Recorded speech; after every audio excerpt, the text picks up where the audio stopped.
शनिदेव व्रत कथा। एक बार सभी 9 ग्रहों सूर्य, चंद्र, मंगल, बुध, बृहस्पति, शुक्र, शनि, राहु और केतु में बहस हो गई। कौन सबसे बड़ा है? आपस में लड़ने के बाद सभी देवराज इंद्र के पास पहुंच गए। इंद्र असमंजस की स्थिति में निर्णय नहीं दे पाए, परंतु उन्होंने सभी ग्रहों को सुझाव दिया कि पृथ्वी पर राजा विक्रमादित्य ही इसका फैसला कर सकते हैं, क्योंकि वो बहुत ही न्यायप्रिय राजा हैं। सभी पृथ्वी पर राजा विक्रमादित्य के पास गए और अपने आने का कारण बताया। राजा उनकी समस्या को सुनकर बहुत परेशान हो गए। उनका चिंतित होना लाजिमी था, क्योंकि जिसको भी किसी से छोटा बताया तो वही गुस्सा कर जाएगा। राजा के काफी सोच विचार के बाद उन्हें एक उपाय सूझा। उन्होंने सुवर्ण, रजत, कांस्य, पीतल, सीसा, रांगा, जस्ता, अभ्रक और लौह से 9 सिंहासन का निर्माण करवाया। उन्हें उपर्युक्त क्रम में रख दिया गया। सबसे निवेदन किया गया कि क्रमानुसार सिंहासन पर आसन ग्रहण करें। शर्त रखा गया कि जो सबसे अंतिम में सिंहासन पर आसन ग्रहण करेगा वही सबसे छोटा माना जाएगा, जिसकी वजह से शनि देव सबसे बाद में आसन प्राप्त कर सके और सबसे छोटे कहलाए। क्रोध के आवेश में आकर शनिदेव ने सोचा कि राजा ने ये सब जानबूझकर किया है। कुपित होकर राजा से कहा कि राजा, तू मुझे नहीं जानता। सूर्य 1 राशि में 1 महीना, चंद्रमा 2.25 महीने 2 दिन, मंगल 1.5 महीना, बृहस्पति 13 महीने, बुध और शुक्र 1-1 महीने विचरण करते हैं। लेकिन मैं 2.5 से 7.5 साल तक रहता हूँ।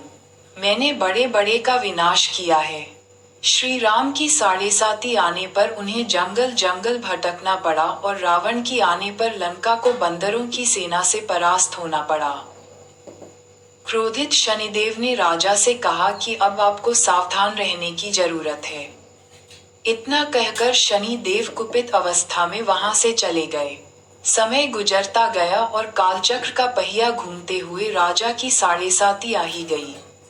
तब शनि देव घोड़ों का सौदागर बनकर राजा के राज्य में गए। उनके साथ अच्छे नस्ल के बहुत सारे घोड़े थे। जब राजा को सौदागर के घोड़ों का पता चला तो अश्वपाल को अच्छे घोड़े खरीदने के लिए भेजा। अश्वपाल ने कई अच्छे घोड़े खरीदे। इसके अलावा सौदागर ने उपहार स्वरूप एक सर्वोत्तम नस्ल के घोड़े को राजा की सवारी हेतु दिया। राजा विक्रमादित्य जैसे ही उस घोड़े पर बैठे वह सरपट वन की ओर भागने लगा। जंगल के अंदर पहुंचकर वह गायब हो गया। भूखा प्यास की स्थिति में राजा जंगल में भटकते रहे। अचानक उन्हें एक ग्वाला दिखाई दिया, जिसने राजा की प्यास बुझाई। राजा ने प्रसन्नता में उसे अपनी अंगूठी देकर नगर की तरफ चले गए। वहां एक सेठ की दुकान पर पहुंचकर उन्होंने जल पिया और अपना नाम विका बताया। भाग्यवश उस दिन सेठ की खूब आमदनी हुई। सेठ खुश होकर उन्हें अपने साथ घर लेकर गया। सेठ के घर में खूंटी पर एक हार टंगा था, जिसको खूंटी निगल रही थी। कुछ ही देर में हार पूरी तरह से गायब हो गई। सेठ वापस आया तो हार गायब था। उसे लगा कि विका ने ही उसे चुराया है। सेठ ने विका को कोतवाल से पकड़वा दिया और दंड स्वरूप राजा उसे चोर समझकर हाथ पैर कटवा दिया। अंपग अवस्था में उसे नगर के बाहर फेंक दिया गया। तभी वहां से एक तेली निकल रहा था, जिसको विका पर दया आ गई। उसने विका को अपनी गाड़ी में बैठा लिया। विका अपनी जीभ से बैलों को हाँकने लगा। कुछ समय पश्चात राजा की शनि दशा समाप्त हो गई। वर्षा काल आने पर विका मल्हार गाने लगा। एक नगर की राकुमारी मनभावनी ने मल्हार सुनकर मन ही मन प्रण कर लिया कि जो भी इस राग को गा रहा है वो उसी से ही विवाह करेगी। उन्होंने दासियों को खोजने के लिए भेजा, परंतु वापस आकर उन सभी ने बताया कि वह एक अपंग आदमी है।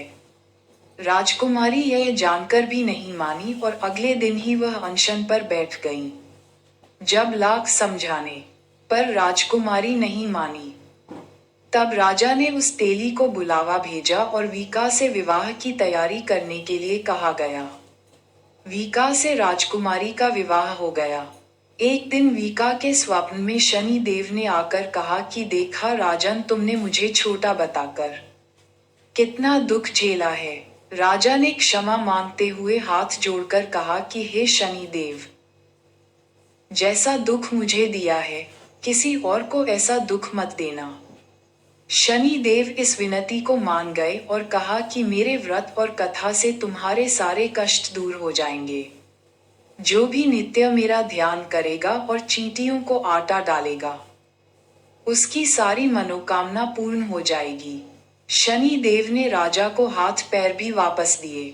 दूसरे दिन जब सुबह राजकुमारी की आंख खुली तो वह आश्चर्यचकित हो गई। वीका ने मनभावनी को बताया कि वह उज्जैन का राजा विक्रमादित्य है। मनभावनी खुशी से फूले नहीं समा रही थी। राजा और नगरवासी सभी अत्यंत प्रसन्न हुए। सेठ ने जब ये सुना तो वह पैरों पर गिरकर क्षमा मांगने लगा। राजा ने कहा कि यह सब शनि देव के कोप का प्रभाव था और इसमें किसी का कोई दोष नहीं है। सेठ ने निवेदन करते हुए कहा कि मुझे शांति तभी मिलेगी जब आप मेरे घर चलकर भोजन करेंगे। सेठ ने कई प्रकार के व्यंजनों से राजा का सत्कार किया। जब राजा भोजन कर रहे थे, तभी जो खूंटी हार निगल गई थी, वही अब उसे उगल रही थी। सेठ ने अनेक मोहरे देकर राजा का धन्यवाद किया और अपनी कन्या श्रीकंवरी से पाणी ग्रहण का निवेदन किया। राजा ने सहर्ष स्वीकार कर लिया। राजा अपनी दोनों रानियों मनभावनी और श्रीकंवरी को लेकर उज्जैन नगरी लौट आए। सारे नगर में दीपमाला और खुशी मनाई। राजा ने घोषणा करते हुए कहा कि मैंने शनि देव को सबसे छोटा बताया था, लेकिन असल में वही सर्वोपरि हैं। तब से सारे राज्य में शनि देव की पूजा और कथा नियमित होने लगी।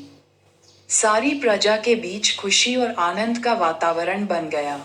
शनि देव के व्रत की कथा को जो भी सुनता या पढ़ता है, उसके सारे दुख दूर हो जाते हैं।